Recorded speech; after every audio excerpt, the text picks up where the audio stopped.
Hello and welcome back to the Fighting Talk 2 channel with myself, Mr. Fighting Talk, back in the driver's seat this week. Thank you very much to the eloquent analyst and George over in Casual Corner for a fantastic episode last week. I listened to it back. It was fantastic. It was great to know that the amazing co-hosts can keep the ship a sail without me being here.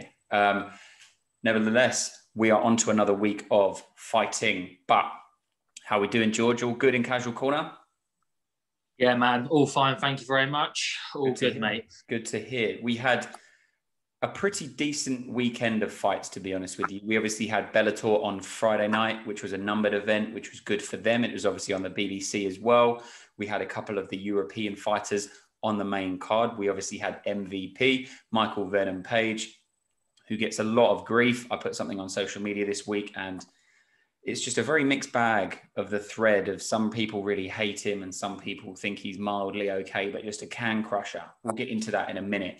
And then obviously we had the UFC as well last night, which we were supposed to get Corey Sandhagen versus TJ Dillashaw. Unfortunately, that did not unfold. Also Friday night, we were supposed to get Anthony Rumble Johnson versus Yoel Romero. That did not happen either. It's unfortunate that these things happen in the fight game. Injuries, obviously now in the world of COVID, anything could happen at any point. So we're going to kick it off with Bellator on Friday night, and we're going to start with MVP versus Derek Anderson. What did you think of that knockout, man? Pretty brutal, wasn't it? It was pretty brutal. You know, pretty much perfectly timed. Derek Anderson didn't really see it coming. Caught him absolutely flush right in. You know, I think he thought it was going towards almost towards the body, and it kind of caught him out and straight into the face, broken nose straight away. And yeah, kind of MVP gets that kind of like highlight reel kind of look again. He's seen a few of that in his career, but obviously, like we kind of said, doesn't get the respect, or doesn't seem to get the respect that he deserves potentially. You know, I thought his performance was really good, and actually. What annoys me, right, about, like, we might just get into it. What annoys me about it, right, is that when they booked the fight with Derek Anderson, everyone was like, oh, cool, man. He's actually fighting someone like who's actually pretty decent. He's actually fighting a contender. And then, like, he fights Derek Anderson and he beats him comfortably. Everyone goes, oh, yeah, he's rubbish. He's a can. You know, he's just another can. He's just crashed another can. And this is just, you know, MVP, classic MVP, just beats guys rubbish. It's like, but you were all saying like 2 months ago when the fight got booked that it was actually a pretty decent fight. So, yeah, I don't really know. I thought, look, MVP can only do like what he's like what he's done. He can only finish the guy. He can only fight who's in front of him. You know, that's the simple fact of it. And, you know, if he keeps on winning, then what do you want him to do? He keeps on winning. He's only lost once in his career, which was obviously in the title fight. Like, what do you want? Like, I don't understand what people want from him. Like, that's what I don't get. I don't understand what he can do any more than he's currently doing. You know, he's now at a point where he's got to fight the top contenders in Bellator if he wants another title fight. You know, he's going to have to fight a Jackson, a Gracie, you know, an Amosov to like get to that point now. So, like, I don't know. On Friday, I watched it. I thought he was really good, and I don't know what more you can ask of him. Like I don't know. Maybe you can tell me, Connor. What more can he do? Like, what was he meant to be doing? You know what? When I put it on social media and I said, why does this guy get so much hate? And the thread underneath it just consisted of people calling him a can crusher, people saying that he only fights bums, and people saying that he's never been challenged. He's a very good fighter. Do you know what I mean? He's a very, very good fighter. I've had the pleasure of watching him fight live a couple of times. I trained at the same gym that he trains at and fights out of, which is London Shoot Fighters. I've had the pleasure of watching him sparring for hours upon end. You know, when I used to train there during the day and stuff, he used to be sparring. And not many people get to sit, you know, I went to his kickboxing classes, for instance. He's a lovely guy. He really, really is a lovely, lovely man. And he puts on this persona like most, you know, like quite a few MMA fighters do, you know, Colby Covington, prime example, Jorge Masvidal. They put on this persona because they need to get the fans involved. You know, they need to get some sort of attention drawn to themselves so they can get the big numbered cards. They can get the money. And he's beating people comfortably, and people are upset that he's beating people comfortably. And it's like people want him to, go to the UFC. That's what you see on all of it. Any picture he posts, you always see the big, long list of comments is move to the UFC, move to the UFC. But he's making more money in Bellator. Why does he need to move to the UFC? Do you know what I mean? So why can't he just stay in Bellator, fight the people that they put in front of him? And yeah, you know what? He lost once to Lima, who's a fantastic martial artist. But he was winning that fight before that, in my opinion. And this weekend, he just put on another fantastic performance. It's not his fault that Bellator have only got, have not got the deepest divisions in the world. If he was over in the UFC, he'd be fighting some absolute killers. One after one, he'd be fighting absolute killers because the whole division is full of killers. Whereas he's in a place where there isn't as many killers in that division, but he's beating the people that he's supposed to be beating. So, I'm the same as you, man. I'm completely lost with what people want him to do.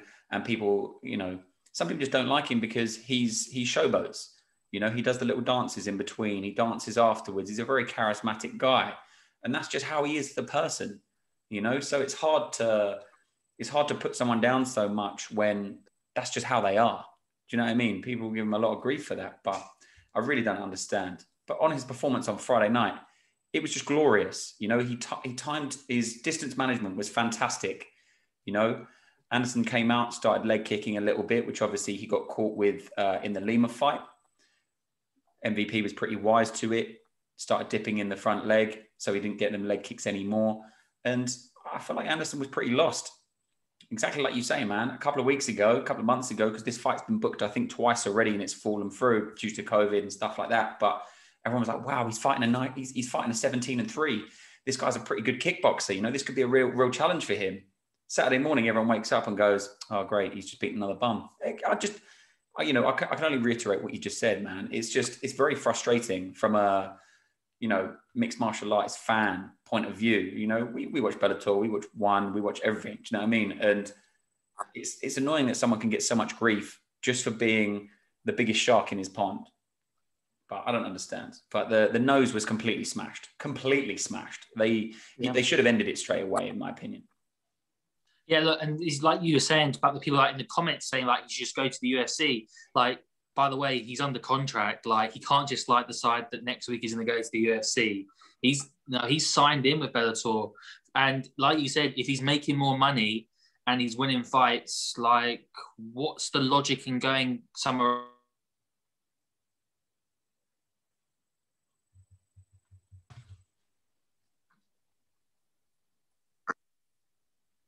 Yeah, so it just doesn't seem logical, people's comments. The guy is literally one fight away now from a title, So, I just, we could sit here all night and say we're going to agree with each other, that this guy, you can slaughter him all you want, but, you're not, what are you slaughtering a guy for? He keeps on winning.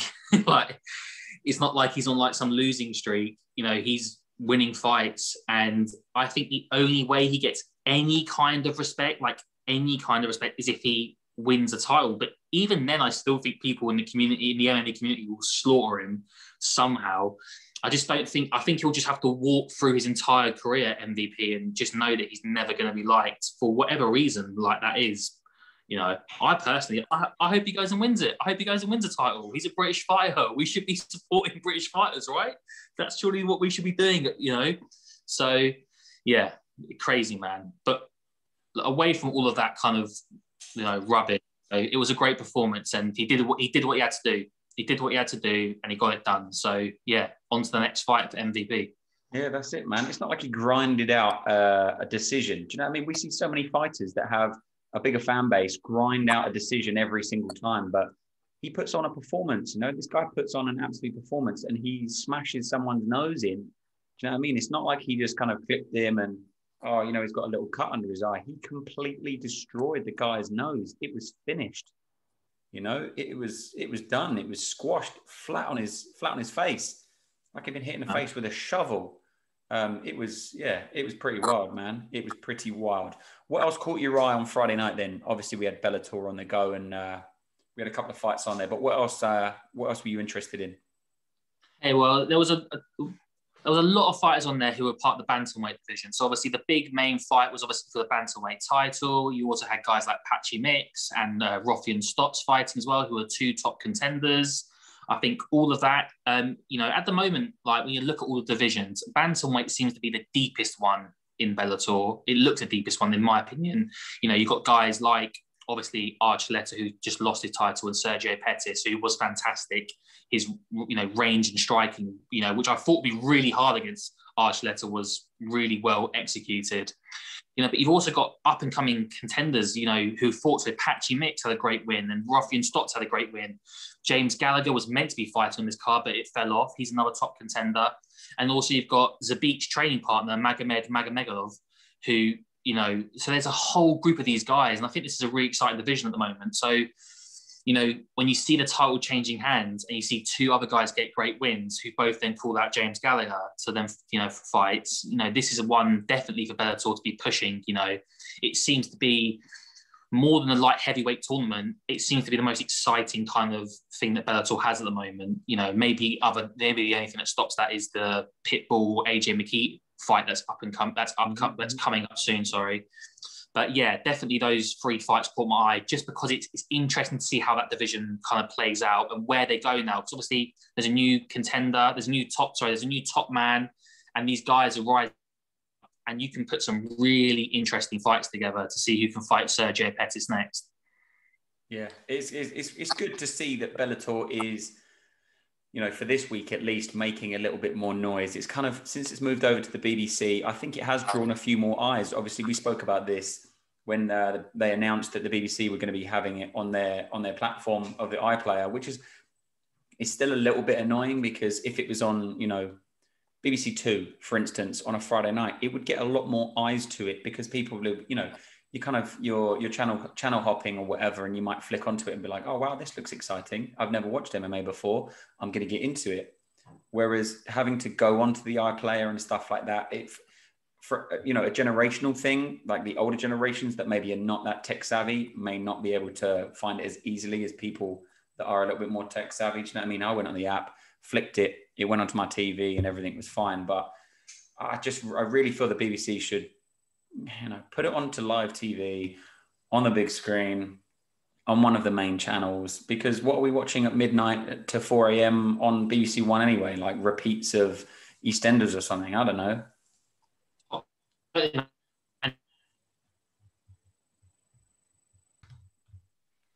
Yeah, and so what I was saying was, we've been saying this for a while now about the BBC, and what, you know, look, I watched it on Friday night. I had the Amazon Fire Stick, and to be fair, when I got on to the BBC iPlayer, the main thing was Bellator MMA. Mm-hmm. It was right there, but I completely agree that there's a great opportunity at that time of night, you know, when nothing else is on, to actually make a bit of a song and dance about it.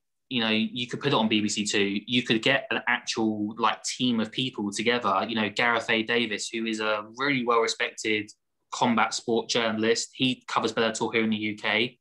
Like, Dan Hardy's not got a full-time job really at the moment. Like, why not pay him to come and be part of that? You know, and then you only need maybe one other person, whoever that might be. But a Gareth A. Davis and a Dan Hardy combination for Bellator here in the UK is ginormous. That's a fantastic partnership. You know, that rivals what BT are doing for the UFC.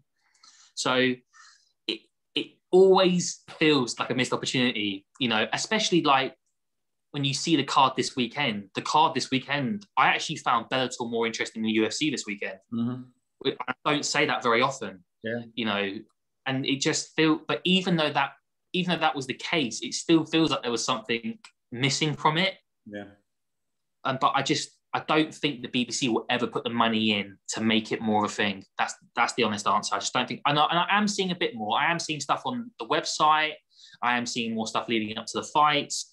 I think they are doing bits, but I just really feel an actual cast of presenters would elevate it to a whole new level. Yeah, I completely agree, man. I completely agree. And maybe if, you know, from my point of view, you know, people may disagree with me, but if we can have our own commentary instead of having whoever that guy is and Big John McCarthy, because they are two of the worst commentators I think I've ever listened to in my life. The pair of them together are just unbelievable. Do you know what I mean? Just awful. The Mamma Mia stuff like that. And you think, come on, man, what is this? Like UFC 1? And he's just, oh, you know, he's going to put the cheese on his bread tonight. And you just, who comes up with this? Do you know, he's gone softer than pasta in water. And you're thinking, it's just awful, man. Awful. It just gives me a real headache. And then Big John McCarthy's got the personality of a brick that's at the bottom of the ocean. It's just, he just does nothing for me. From a fan perspective, I'm literally watching it going, and when he's interviewing fighters afterwards and he's like, you know, so that was a great fight there. And, you know, why did you do this? And the fighter will answer and he'll go, okay. And then he'll move on to the next question. And it's like, you don't do that. Do you know what I mean? Flow the questions into one another. Joe Rogan, John Anik, these kind of DC, these kind of people are so good at interviewing people because they've been interviewed themselves millions of times, hundreds of thousands of times. And it's like John McCarthy is a fantastic referee. I will never take anything away from him being a fantastic referee, but stick to being a referee. You know, leave the commentary to someone else. We'll do it. Do you know what I mean? We'll get the eloquent analyst between the three of us. BBC, don't worry, we've got you covered for Bellator here in the UK. We will commentate it, no problem at all. Yeah. Yes, mate. But, you know, do you know what, though? This leads back into the person I was just talking about. Why don't Bellator, why doesn't Scott Coker ring up Dan Hardy and say, look, I've got this, I want to put this, you know, package together for you. Come and commentate in Bellator. Imagine what a game changer. Him doing commentary and then him interviewing the fighters afterwards. It'd be an absolute game changer for Bellator. I completely agree with you. I actually got to the Patchy Mix fight and I actually put the whole thing on mute. And I got more entertainment with it on mute than I did with the commentary because I just couldn't keep on listening to Big John McCarthy. And I don't even know who the other guy is. But he's just got such an annoying voice. He does. And I completely agree with you. All I muted it for was that I can't hear Mamma Mia again. Yeah. But it's not a good like tagline to have. It's not a good one. It doesn't make any sense either. I don't get it. And he says stuff during the fights as well that's like, it's not right. He'll go, oh, what a fantastic left hook. And it'd be like, he didn't do a left hook. And then he kind of like says stuff and then he doesn't really say anything afterwards. And you can see like his eyes, he must be doing shady eyes going, I think I just said the wrong thing there. I'm not sure. It was definitely a left jab, but I said left hook. I'm just going to go with it. Mamma mia. And then he just says that again. It's like, oh, shut up. The only thing I can think of, right, is that there's lots of smaller promotions in the States. There's got to be a very talented, up-and-coming commentator on one of these smaller promotions that deserves a chance at the next level. You know, instead of going back to old boys who have been in the sport forever and they've had their time and it's been really great, why not try and find somebody new? John Anik's a great example, right? They moved on from Mike Goldberg and Anik got the post and he's been brilliant. You know, how old's John Anik? Late 30s, something like that, probably. You know, we're looking at a guy who can commentate in the UFC for 10, 20, 30 years potentially, you know, if he keeps it the way he's going at the moment. Yeah. Bellator needs to find that constant presence who you can just resonate with all the time and you completely understand like where they're going with it. John Anik's the perfect, you know, Bellator needs to find that guy. Absolutely, man. Absolutely. Even to get more fighters on the doing the commentary as well. You know, obviously Corey Anderson, I believe, was doing a few of the analyst stuff beforehand on the bench and that. And for the Johnson versus Augusto fight as well, which I thought was going the other way in the first round. Augusto dropped Rumble pretty badly, didn't he? I thought that was it, game over. But then the roles reversed and Rumble Johnson managed to turn the clock back and get a fantastic KO win on Friday. But we obviously should have seen him fight Yoel Romero. What are you making of this light heavyweight tournament so far? It's boring. That's what I'm making it so far. It's just not living up to expectations, is it? Now, maybe that's because a few of the guys in there just weren't quite what we were hoping they were going to be. Maybe the semi-finals are kind of are more interesting, although I do think that although Rumble turned it around on Saturday night, I do still think that Vadim Nemkov beats him. Personally, I still think that that's just the case. And the other side of it, Anderson up against Ryan Bader. Ryan Bader just is like, it just does not get me excited in any way. Like, I think Corey Anderson beats him, and I think we'll see Corey Anderson against Nemkov in the final of that. And I think Nemkov wins it. Like I keep on saying, I just think this is a tournament to try and elevate Nemkov's status and to try and claim that Bellator's got the best light heavyweight in the world. But like, you're not really claiming nothing, because I'm pretty damn sure that Blachowicz, Prochazka, even Dominic Reyes, I think they all beat Nemkov, I think. It was built up, and at the time it made total sense, but it has not lived up to the hype as of yet. Maybe the semi-finals will kick it off. I think when things like Yoel Romero falling off, it doesn't help it, especially when that was kind of the big, like Romero against Rumble was like the big one they were all kind of like gunning for. Yeah. And I don't know. I'm yet to be inspired by it. And like I just said to you, I actually find at the moment the bantamweight division much more interesting to follow, just in general in Bellator, than I do the light heavyweight tournament. That almost goes over my head a little bit, to be honest. I was more interested in seeing those guys fight than I was Johnson against Augusto at the weekend. No, I'm with you, man. I'm with you. And then obviously after Bellator capped off, Bellator was okay. It was good. It was a very good card. Go on, mate. Peter Queally, just quickly. Peter Queally. Massive night for Irish MMA, and he really delivered. He's probably the number one contender now, and he's going to find himself probably in a fight with Patricio Pitbull at some point in that division. It's a huge night. He's got a big fight coming up, and he's got a chance to make some history. But he was really good against Pitbull's little brother, and it was really. I just want to say I thought he was really impressive. I thought he was losing the fight, but I thought he did really well to get the win. Yeah, definitely, man. Definitely. There's definitely some more noise in Bellator than I have seen for a very long time. There's a few names that kind of, you hear it and you go, oh, I actually know that person. Obviously, we did a little test a couple of weeks ago of how many Bellator fighters can you think of. And you can actually do more in one division of the UFC than the entire roster of Bellator, which is a little bit strange, but it is one of them things. The UFC is the more dominant promotion. We all just jump on the UFC bandwagon, but nevertheless, Bellator had a very good performance throughout all of their fighters on Friday night as well. And it was good to see them as well. As we know, we try and put the world to right here, and they need to make a few little tweaks to make things a little bit better from a fan perspective. We would love to see that because we would watch it more, but it is what it is. We moved on to the UFC on Saturday night. Happy days. We had 2 nights of fights. What a dream. And then we had Canelo versus BJS as well. So it was all go, man. It was all go. And I, for one, woke up and checked the Canelo versus Billy Joe Saunders over checking what the score was between Rodriguez versus Waterson, because Canelo is an absolute animal, as we saw. But to kick off the UFC stuff, we obviously had Kyle Dorcas, the younger brother of the other Dorcas, I believe, right, against Phil Hawes. Yeah. That's correct, mate. I thought he had a good performance. I thought he had an okay performance in the first round, and then I feel it just went completely downhill from there.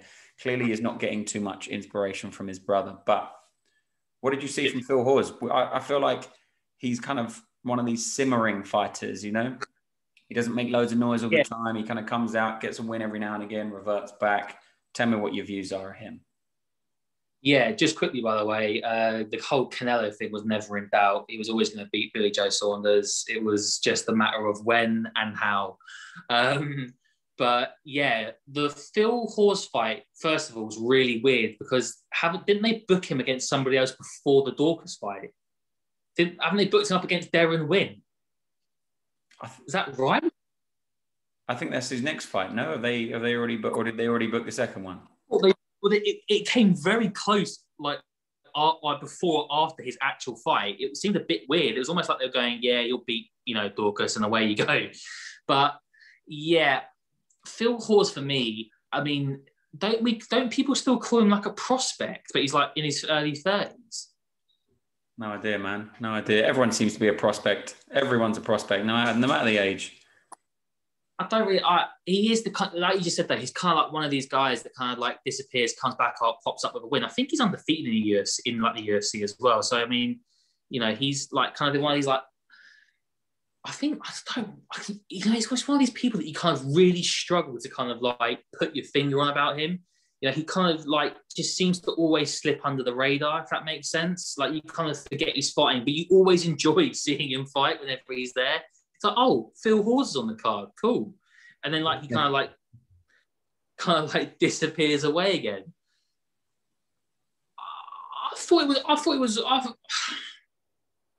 It didn't inspire me. Like it wasn't like, oh wow, this is fantastic. I really enjoyed watching that like earlier on this evening. I really, really great. But yeah, look, it's another win for Phil Hawes. He moves on. I thought Carl Dawkins was okay, but disappointing. And clearly he needs to look at his heavier brother for a bit of inspiration, like he just said.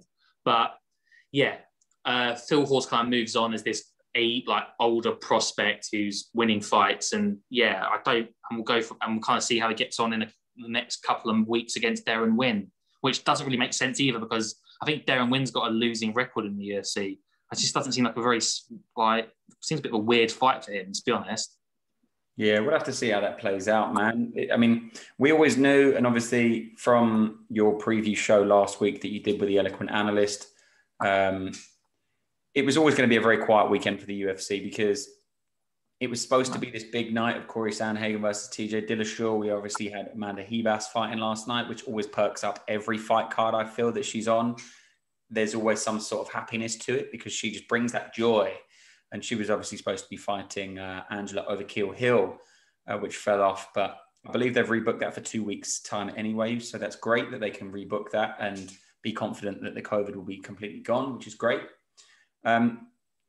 Yeah, even with Moreno versus Cerrone, I just thought this whole card doesn't get me inspired. It really doesn't get me inspired at all. Hands of Steel Neil versus Neil Magny. It wasn't one of them fights that I thought, wow, this is going to be a banger. With a name like Hands of Steel, you'd expect him to be throwing absolute cannons. You can't have that kind of nickname and cruise to a decision loss. Do you know what I mean? It doesn't work like that. If you have this nickname, you need to live up to it, or just don't have a nickname at all. If you've got a name like Cheesecake, I want to see pictures of you eating cheesecake. Do you know what I mean? If you got a nickname like the Cuban Missile Strike or whatever, launch, whatever it may be, I want to see you in Cuba. I want to see you sitting on rockets. I want to see stuff going down. Do you know what I mean? But with Hands of Steel, it was more like Hands of Pillow. I think we've changed the name now. We've got Hands of Marshmallow. Hands of Marshmallow. That's it. That's his new name. But no, I wasn't overly inspired by the weekend. But what fight caught your eye over the weekend? We did have a couple of wins from the UFC that were pretty good. Obviously, Gregor Gillespie had a good win as well when he came back to Shadow Realm. Yeah. What did you think of his fight then? Yeah, man, that's probably the one fight on the card that kind of inspired. First of all, I was so happy to see Gregor Gillespie back.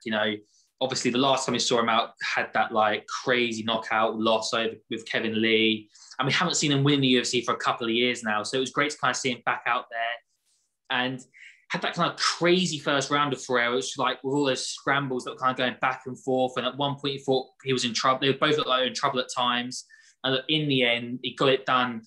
And I just find Gillespie to be like, he's one of these really underrated guys who's kind of very quietly creeping up the rankings now in that lightweight division. He's kind of been an untalked about guy because he's been away for so long and he hasn't won for a couple of years, but he's kind of like reinvigorated himself overnight. And people are now talking about Paul Felder and Islam Makhachev and fights like this for him next. And I do think that he's there's lots. I mean, lightweight is stacked. If you look at like outside like 15 to 25, there's like 3 or 4 guys there who are just kind of creeping their way through as well. So, whatever fight he gets next is going to be hard work. But yeah, but to beat a guy like Diego Ferreira, who I thought was probably his toughest opponent, I think he's a better mixed martial artist than Kevin Lee personally. Mm-hmm. And I just thought that it was impressive.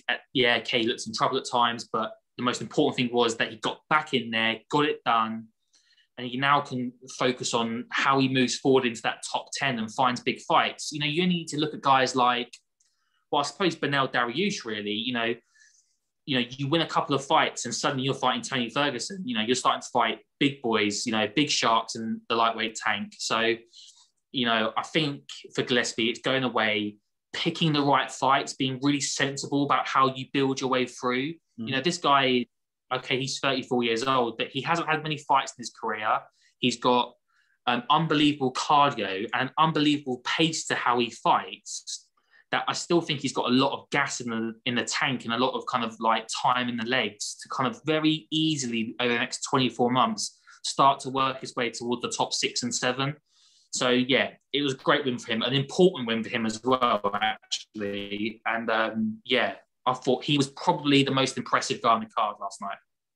You spoke about his cardio. I mean, when the two of them were rolling around like dung beetles on a fresh pile of, you know, they were just entwined, weren't they? And just rolling about for ages. You know, that really takes it out of you. I've done a bit of freestyle wrestling myself, and it just really, really knocks you for 6, man. And they were doing it at a very, very high level as well. The scrambles were very intense.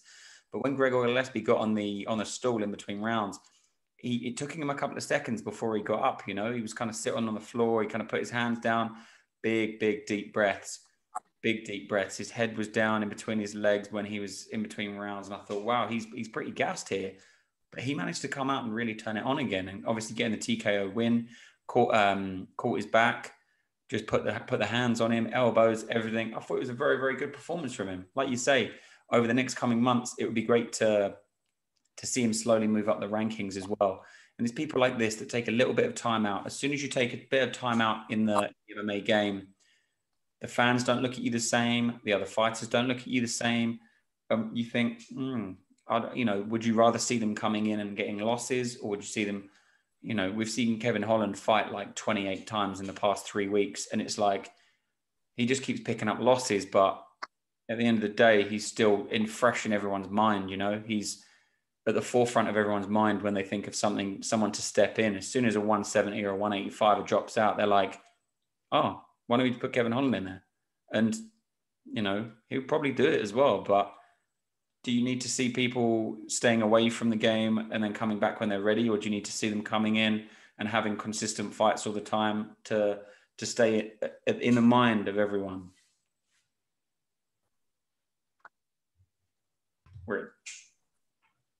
Yeah, so I think with Gregor Gillespie specifically, what we need to look at is the kind of the last performance, the loss that he kind of suffered. I think when you have that kind of loss, it is good to have some time away. I think potentially getting back in there straight away can sometimes do you more damage than good. So I think he's been sensible and gone, I need a bit of time out here before I come back in for my next fight. And I think now he's had that fight and he's won, I think now we need to see him more regularly. We need to be seeing him probably twice more this year. Mm-hmm. You know, sometime late summer, sometime Christmas time, you know, try and get 3 fights under your belt. If you win all 3 fights, you're going to be looking at a major player at that point, a big time player. So I think there's different scenarios for different fighters. You know, Kevin Holland is a good example as well, like you just mentioned as well. He's the type of guy who needs some time away now. Stop accepting fights all the time. Just have some time away, go and work on yourself, you know, and come back a better mixed martial artist. I think it just varies for different people, what they need at certain points. Yeah, I'm with you, man. I'm with you completely. And with regards to fighters having time away, obviously, sometimes the mental impact of the loss as well can be causing them a little bit of distress. Obviously, we saw Ronda Rousey have quite a lot of time off after her loss to Holly Holm. And then she obviously came back and had a very significant loss and then subsequently retired and moved to WWE. But that doesn't happen to everyone. I just we kind of brushed over it a minute ago, but the Moreno versus Donald Cerrone fight. Where does Donald Cerrone go from here? Because he fought a 170 at the weekend. He's usually a 155er. He said he's been having a lot of fun at 155. I believe this is his 5th loss in a row now. How much more damage do we need to see the Cowboy take before he gives up, before Dana White gives up on him, before the fans give up on him? you know, what else do we need to see from him? He's got nothing left to prove in mixed martial arts, in the UFC. You know, he's got his ranch. He's got, you know, a family. Sail off into the sunset, my friend. Go horseback, sail off into the sunset. We're done now. Do you know what I mean?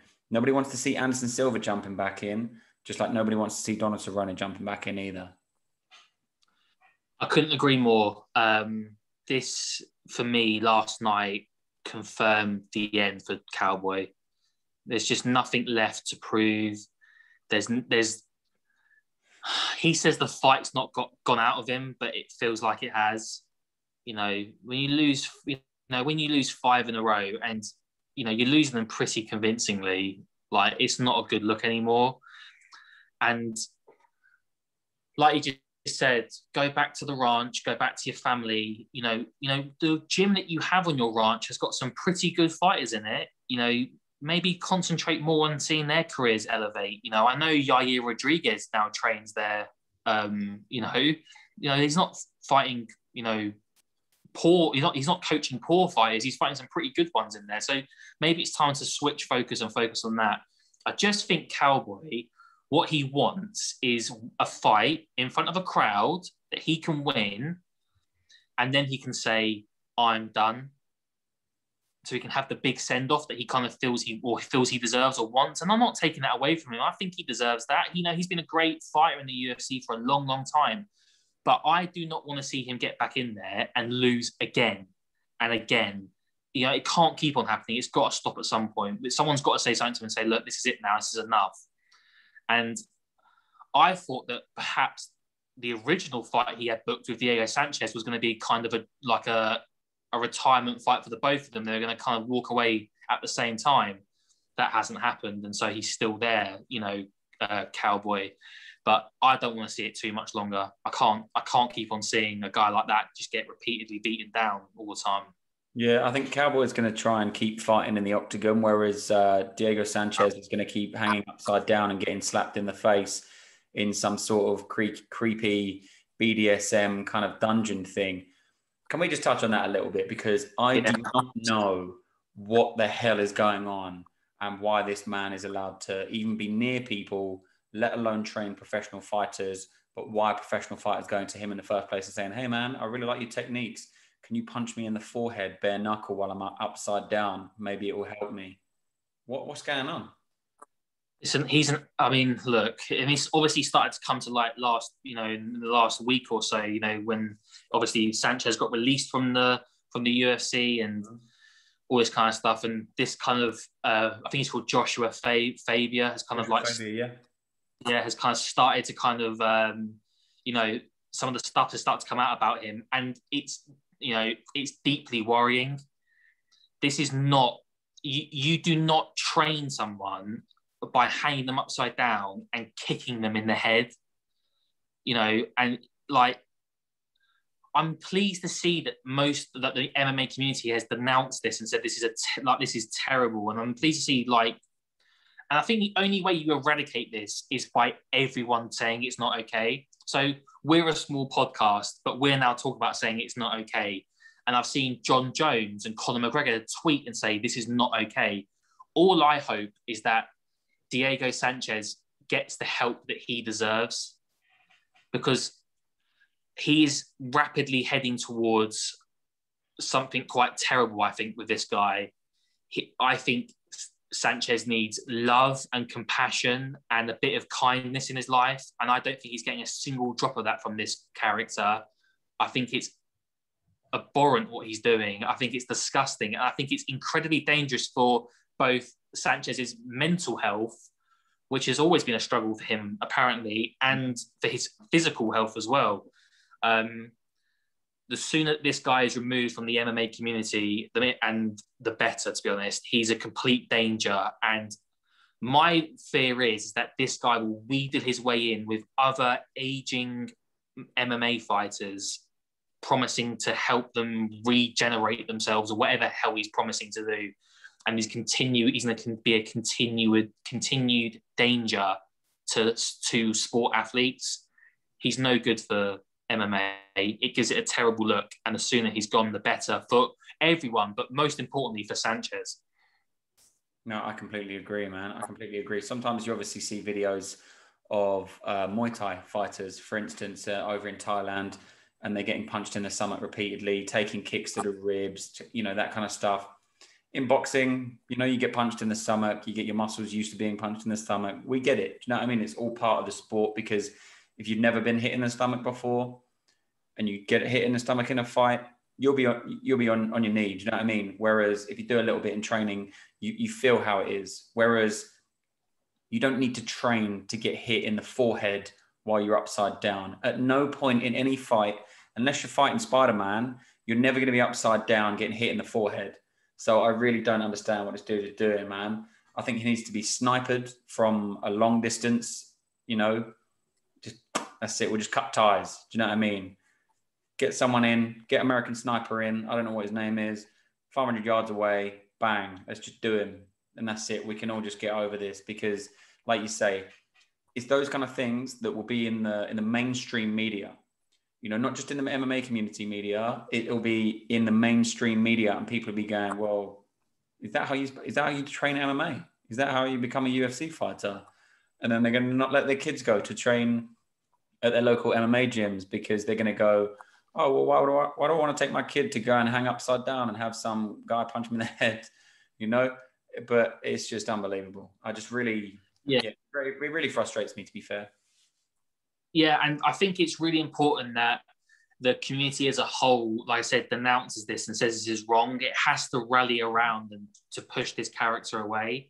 So, journalists like, I guess, the Ariel Hawanis and the Adam Catteralls and the Nick Pizza, all the people who have big time platforms in journalism, in the sport, fighters themselves, the UFC won't make a comment because they never do, and that's fine. That's how they are. And obviously he's not a part of the UFC anymore, so it's not technically it's not their responsibility. Yeah. I think there just has to be an overall push from everybody, though, to try and eradicate this. Because, like I said, I don't know Diego Sanchez or anything like that, but I'm deeply worried for his mental health. When I saw that video, my jaw dropped. I just thought, this is not, first of all, how you train in mixed martial arts. Second of all, that does nothing to benefit anybody.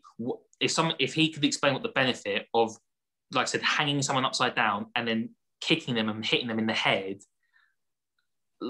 there's zero benefit, and it only is going to affect Sanchez more than potentially already has been affected by this abhorrent character.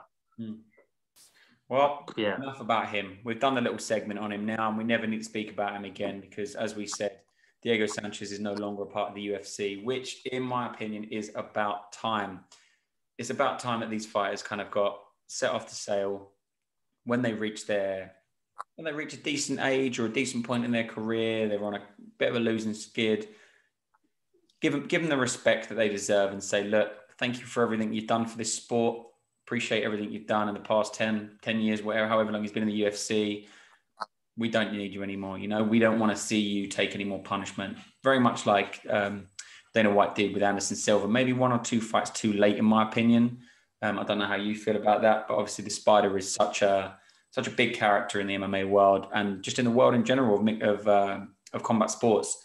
It was a shame to see him take that many losses towards the back end of his career. BJ Penn, another prime example.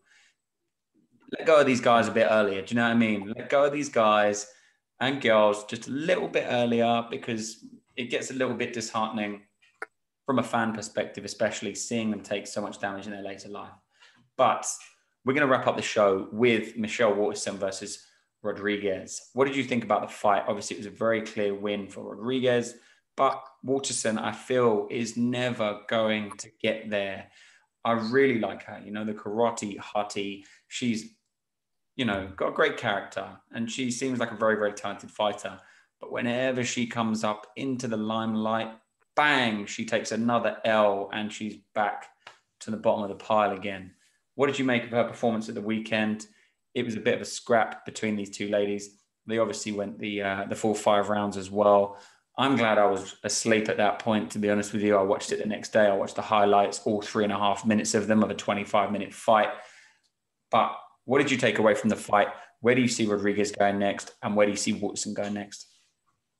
Yeah, like you just said, Watson's a really likable character and very talented, but she's just not quite at that level, is she? She's just not quite there to kind of compete with the Marina Rodriguez's of the world, I suppose. I suppose that's what she, she's kind of, that kind of proved it last night. And I think as well, what people have to remember is this was a Marina Rodriguez that literally only got to Las Vegas, I think, 3 days before the fight? I think she was super late in. So I kind of expected a decision win. I thought Marina Rodriguez would win. It was, like I said, a bit of a scrap, but it doesn't surprise me that Rodriguez walked away with the win from this. Where she goes next, I want to see her fight a really good striker. That's what I want to see. She's a very good striker. I want to see her fight. And there are a couple of options. I mean, look, Zhang Weili needs a fight. And my personal choice, though, would be Joanna. I think Joanna seemingly always gets title fights, and I just don't see why that should be accepted anymore. She hasn't won any of her titles. Like, when she's gone for a belt, she hasn't won. I think that's correct. Like, she has got a pretty poor record in title fights, and she needs to fight someone who's up and coming, So Rodriguez kind of fits into that kind of ballpark. That's kind of where I'd look to go with her next. That's kind of the kind of ballpark kind of area that I think she's very talented, Rodriguez. I think she'll always slip under the radar because there's not a big social media presence.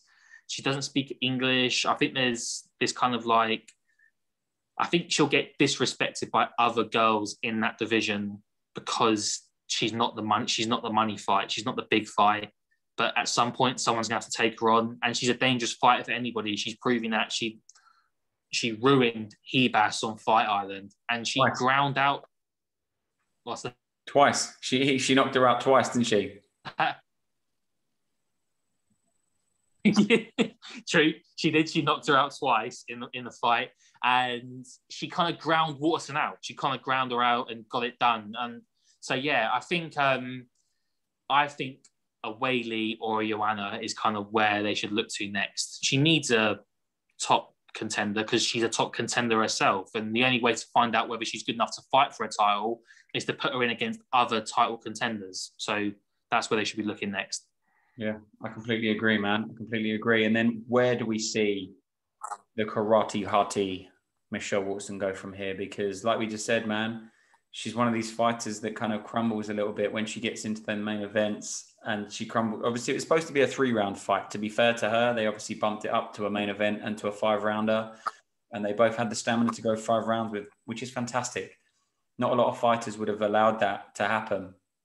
But where does she go from here, man? Because I feel like she's got a very, very up and down record. It's a tough one. It really is. Yeah, man, I don't really know where she goes from here, to be honest. I don't know who quite is in that kind of 8 to 12, 8 to 14 kind of bracket. I'm not quite sure who's down there, but it's back to the drawing board, and it's kind of, you're going to need a fight with someone in that kind of ballpark, same kind of ballpark as you, down, in the lower levels of the top 15, 3-round fight, and see if you can get a win. But like I said, her career's up and down. I think it's 18-9 or 18-10, her record. It's it's not the prettiest, so I think it's definitely a back to the drawing board job, and look at someone in that kind of ballpark area and see if you can get someone who stylistically helps you potentially win that fight. But yeah, I'm not entirely, name-wise, I'm not entirely sure where Waterson kind of looks to go next. I'm with you, man. I'm with you. Yeah, it would be great to see her get some wins. She's obviously a very talented fighter, but the women's divisions, man, they're either killers or they're kind of floaters. And unfortunately, at the moment, she's in that floater category. And, every time she tries to make her way over to the killer category, them ladies in there are piranhas, man. They are piranhas. And unfortunately, at the moment, she is a goldfish in with those big group of absolute killers. Nevertheless, it's been great discussing the weekend's events with you, George. We will be back to do the review show for next week, where we see Charlie Olives take on Michael Chandler. I am really, really pumped for this fight. The card at the moment seems a little bit short for me. I'm not sure why, because it is a numbered event, I believe. Yeah, a little bit short, but I think the main card I think is pretty good. The main card's looking pretty good. Yeah, I feel like we've been spoiled, over the past couple of months, we've been spoiled with the events that they've put on, 14 fight cards, 15 fight cards, fights on a card. And then all of a sudden you get a 9 or a 10 or something because a couple drop off and you think, well, this isn't right. I should be getting another 5 fights in this night or whatever. But fair play to the UFC for filling up the time. Obviously we had a fight drop off very last minute yesterday, and they managed to, they moved it about an hour forward, they moved it an hour back, and then they had like lots of fillers and stuff like that. So fair play to them for always being on it. Bellator, as we were speaking about, we didn't mention it, but they had a break between 25 to 2 and 2 because there was nothing for them to show, which is very, very disappointing from a fan perspective. And obviously because it's the BBC and Michael Page is a UK fighter, we just had like loads of videos of him and his 8 best knockouts. And then it was like an interview with him and stuff like that. Cool, you're promoting British fighters, but fill the time. Mamma mia, fill the time with something. Come on. I don't want to have live event will be back soon. Don't give me that. I don't need that. I need to see fights. I need to see fights throughout the whole thing, because you know what? I went to sleep. For 25 minutes. I woke back up and watched the fights but what? I just don't understand. I don't understand. Like, from a visual perspective, how you can think you can put, a little black screen and go, oh, be back soon. And it's like, what do you mean? Some people pay to watch this. How are you not showing me anything? I want to see some fights. Oh, anyway, we'll be doing a preview show for next week's event as well. Hopefully the eloquent analyst will be back with us. Apologies on his behalf. He's got some stuff going on this weekend. Fingers crossed everything will be sorted out by tomorrow and we can have him back on the show as well. Nevertheless, George, thank you so much for breaking down the fight card on this weekend. If you do not already, like, subscribe, find us on Twitter at Fighting Talk 2, which is looked after by myself, over on Instagram at Fighting Talk 2 as well, which is looked after by my wonderful co-host here, George. We try our very best to get back to everyone, to be as active as possible. Any questions, anyone ever wants to jump on the show, send us a message. We'll try and get you on. We love having other people and other opinions. We have a bit of merch as well. We've got the Fighting Talk 2 t-shirt, which George is displaying so beautifully over there. They are lovely t-shirts. George is wearing it with pride as well. We've got beanie hats. Go over to the Etsy. Go to either one of the platforms. You'll find that as well. Like, subscribe, tell everyone you know, tell everyone in the MMA community to follow us, because we love it. We love making shows and we love doing it for all of you. George, anything for you, man? Nah, man, great show. Loved it. Thanks for having me once again. And I can't wait to break down next week's card. Some great fights on there. Super excited for the title fight, crown a new lightweight champion. I'm really excited to see a few other guys on the card, especially my guy who's going to be in Crush Corner, Shane Burgos. Nice one, man. Beautiful. Until then, we'll catch you on the flip side. Thank you very much for tuning in.